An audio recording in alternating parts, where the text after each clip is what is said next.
игілігіне жарайтын курс деп сіздер сол конференцияны өткізіп атын ұмытпай ағаны мынау жап-жас қазақ қыздарына дәріптеп насихаттап жатырсыздар. Шәкірттеріне сіздерге зор алғысымды айтамын.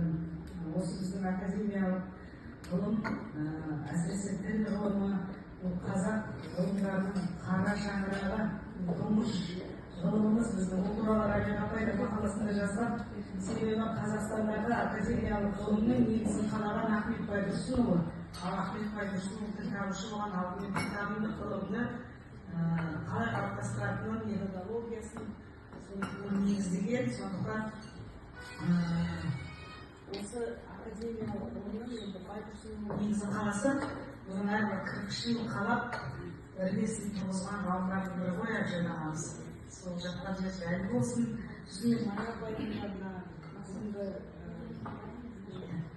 Майра апайдың мынау стипендия тағайындап өзінің ұстазына өстіп қолдау білдіріп жатқанына ерекше риза болдым.